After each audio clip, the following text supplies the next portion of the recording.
कल्पना करके देखो, कल सुबह जब आप उठोगे तो जैसे ही आप अपना मोबाइल ओपन करके देखोगे तो आपको सब जगह मोबाइल पर एक ही चीज नजर आएगी।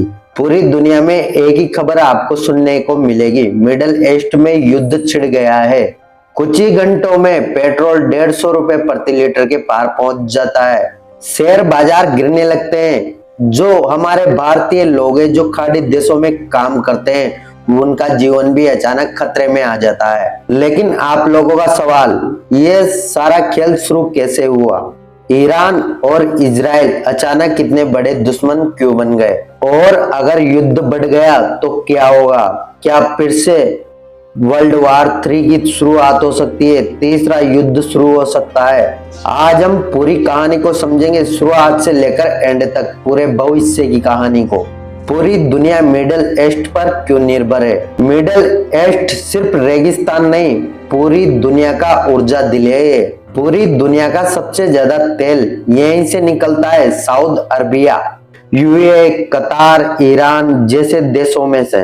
पूरी दुनिया को ऊर्जा देता है दुनिया का सिर्फ 1/3 तेल इसी क्षेत्र से होकर गुजरता है। अब जरा सोच कर देखिए, अगर यहाँ पर युद्ध हो जाए, जंग छिड़ जाए और तेल की सप्लाई रुक जाए तो पूरी दुनिया वहीं के वहीं रुक सकती है। इसका सबसे बड़ा असर पड़ेगा भारत जैसे देशों पर, क्योंकि भारत 85% तेल दूसरे देशों से खरीदता है, क्योंकि भारत ने तो कभी कुछ किया ही नहीं है। सारा तेल तो दूसरे देशों से मंगाता है, भारत में तो कुछ है ही नहीं। हमारा भारत देश इतना महान होने के बाद भी दूसरे देशों पर निर्भर है।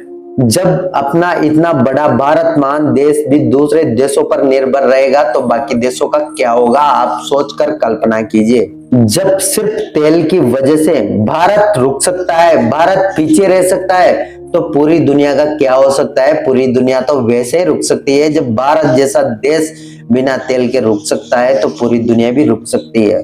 अब बात करते हैं हम, ईरान और इजराइल इतने बड़े दुश्मन क्यों बन गए? आज ईरान और इजराइल एक दूसरे के कट्टर दुश्मन बन चुके हैं, लेकिन शुरुआत में पहले ऐसा नहीं था। 1979 में पहले दोनों देशों के रिश्ते बिल्कुल सामान्य थे। फिर ईरान में एक बड़ी क्रांति शुरू हुई, ईरानियन रिवॉल्यूशन। एक नई सरकार आई, फिर उसने इजराइल को अपना सबसे बड़ा दुश्मन घोषित कर दिया। ईरान ने इजराइल पर आरोप लगाया, इजराइल ने पैलेस्टीन की जमीन पर कब्जा किया है। वहीं इजराइल को कहीं ना कहीं डर लगा हुआ था कि ईरान उसकी सुरक्षा के लिए सबसे बड़ा खतरा बन सकता है।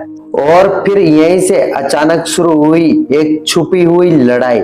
सीधा युद्ध नहीं हुआ, लेकिन cyber attack, secret missions, proxy groups और मिसाइल अटैक, यानी युद्ध बिना युद्ध के। अभी तनाव अचानक इतना क्यों बढ़ा? हाल ही में अभी मिडिल ईस्ट में बहुत सारे हमले हुए, ड्रोन हमले, मोबाइली हमले और जवाबी कार्रवाई। पूरे सेक्टर में डर का माहौल बढ़ गया। लेकिन एक्सपर्ट का कहना है, अगर यह संघर्ष बढ़ा तो दुनिया की कई बड़ी शक्तियां शामिल हो सकती है, अमेरिका, रूस और चाइना। अगर ऐसा होता है तो यह सिर्फ एक क्षेत्रीय लड़ाई नहीं रहेगी, यह लड़ाई पूरी दुनिया को प्रभावित कर सकती है। अब जरूरी बात पर सवाल करते हैं, भारत पर क्या असर पड़ेगा? सबसे पहले तेल। अगर मिडल ईस्ट युद्ध शुरू हुआ तो सबसे पहले भारत में तेल की कीमत अधिक मात्रा में बढ़ सकती है। 150 नहीं, केवल 200 रुपए प्रति लीटर यहाँ पर तेल की मात्रा हो सकती है। लेकिन असर केवल तेल पर ही खत्म नहीं होगा, बाकी सब चीजों में भी महंगाई बढ़ेगी। खाने की चीजें भी महंगी होगी, ट्रांसपोर्ट भी महंगा होगा, क्योंकि जब दूसरे देशों से कोई माल आएगा भारत के अंदर तो उसको लाने ले जाने में भी बहुत खर्चा होगा, इसलिए दाम भी बढ़ते रहेंगे। और दूसरा सबसे बड़ा असर पड़ेगा हमारे उन भारतीयों पर जो खाड़ी देशों में काम करके माल को इधर उधर लाने ले जाने का काम करते हैं, उन पर सबसे बड़ा असर पड़ेगा, क्योंकि सारी मेहनत वही लोग करते हैं। क्योंकि जब माल महंगा हो जाएगा तो उनका धंधा बंद हो जाएगा, उनका काम बंद हो जाएगा, दूसरे देशों से माल आना बंद हो जाएगा, तो वो लोग करेंगे क्या? वो लोग अपनी नौकरी खो देंगे और घर पर बैठ जाएंगे। लगभग 80 लाख भारतीय लोग खाड़ी जैसे देशों में काम करते हैं। अगर युद्ध शुरू हुआ तो उनकी नौकरी चली जाएगी, उनकी जिंदगियां खतरे में आ सकती है, उनके पास कटोरे के सिवाय हाथ में कुछ नहीं होगा अगर युद्ध शुरू हुआ तो। क्या वर्ल्ड वार 3 हो सकता है? सबसे बड़ा सवाल। क्या यह तीसरे विश्व युद्ध की शुरुआत हो सकती है? फिलहाल इसकी संभावना बहुत कम है, क्योंकि बड़े देश जानते हैं क्योंकि विश्व युद्ध का मतलब होगा पूरी दुनिया का विश्वास टूट जाना, पूरी दुनिया का तहस महस हो जाना। लेकिन आप लोगों की जानकारी के लिए बता दूं, इतिहास हमेशा यही दे रहता है कि छोटी सी जंग बड़ी जंग बन जाती है। जब छोटा सा युद्ध शुरू हो सकता है तो वर्ल्ड वार 3 भी हो सकती है। इतिहास में बताया गया है कि छोटा युद्ध ही बड़ी जंग बन सकती है। इसलिए पूरी दुनिया की नजर इजराइल और ईरान पर टिकी हुई है। कहीं ऐसा ना हो जाए कि पूरा देश असंभित हो जाए और वर्ल्ड वार 3 की शुरुआत हो जाए और सब कुछ अव्यवस्थित होकर टूटने लगे। आप लोगों को बता दूं, आप लोगों ने कई फेक वीडियो में देखा होगा, दुबई में ड्रोन, बुर्ज खलीफा पर अटैक, कई बिल्डिंगें जला दी गई, ऐसे कई फेक न्यूज फैलाई जा रही है।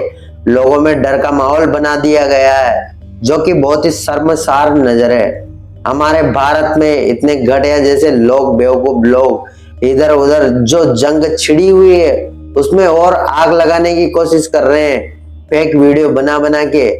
कोई बुर्ज खलीफा को गिरता हुआ दिखा रहा है, कोई ड्रोन से टकराता हुआ बुर्ज खलीफा को दिखा रहा है। ऐसे कई फेक वीडियो मार्केट में लाके देश में शांति भंग का माहौल पैदा कर रहे हैं। ऐसे लोगों का सबसे पहले विश्व युद्ध में लड़ने के लिए भेजो इनको, ताकि ये निमट कर खत्म ही हो जाए।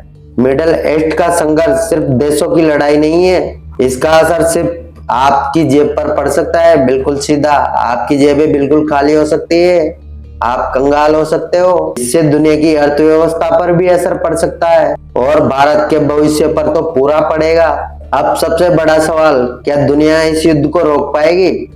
कुछ ही दिन पहले आप लोगों ने न्यूज में देखा होगा, गैस, एलपीजी गैस सिलेंडर, गैसें बंद हो गई। लोग जो होटलों में दाम बढ़ाने लग गए, लोगों के पास खाने के तक के पैसे नहीं है, यहाँ पे दाम बढ़ने लगे खाने के। जैसे गैस सिलेंडर महंगा हुआ, खाना महंगा मिलने लग गया। और रही दूसरी बात, गैस के दाम बढ़ गए तो खाना महंगा और गरीब नहीं खा पाए तो जेब में नंगा। अभी तो सिर्फ गैस बंद हुआ है, उसी में दुनिया की अर्थव्यवस्था इधर उधर हो गई, खाने के दाम बढ़ गए, गैस सिलेंडर बंद हो गए, खाड़ी जैसे देशों से आने वाला निर्यात रोक दिया गया। खाड़ी जैसे देशों में लोग काम करते हैं, उनकी जॉब खतरे में आने लग गई। अभी तो शुरुआत ही नहीं, उससे पहले भारत पर इतना बड़ा दबाव पड़ चुका है ना कि भारत घबरा चुका है, जो दूसरे देशों पर निर्भर है। हमारा भारत देश इतना बड़ा है, फिर भी दूसरे देशों के सामने हाथ फैलाता है। ऐसे तो हमें कुछ करना ही नहीं चाहिए। सबसे बड़ी बात है, खुद की गैस बनाओ, इंडिया में एक गैस सिलेंडर खोलो और सबको गैस बांटो फ्री में, क्योंकि गैस खत्म तो खाना कैसे बनाएगा इंसान। होटलों में आप लोगों ने देखा होगा, कई होटलें बंद होगी भारत में, 4 दिन क्या गैस सिलेंडर बंद हुए, होटलों के ताले लग गए। अभी तो पेट्रोल के दाम बढ़ने बाकी है, गैस सिलेंडर बंद होना बाकी है। क्या क्या देखने को मिल सकता है। अगर वर्ल्ड वार 3 हुई तो सब कुछ खत्म हो सकता है। अगर आप लोग चाहते हो वर्ल्ड वार 3 नहीं हो तो चैनल को अभी सब्सक्राइब कर लो, वीडियो को लाइक कर दो। मैं बताऊंगा दूसरे वीडियो में क्या करना है आगे। ठीक है, मिलते हैं नेक्स्ट वीडियो में। अगर वीडियो अच्छी लगी हो तो वीडियो को लाइक कर देना, हमारे चैनल को सब्सक्राइब कर लेना। मिलते हैं नेक्स्ट वीडियो में। वर्ल्ड वार 3 को कैसे रोका जाए, क्या है, ये देश आगे बढ़ेगा या नहीं बढ़ेगा, इसी बारे में हम कल चर्चा करेंगे।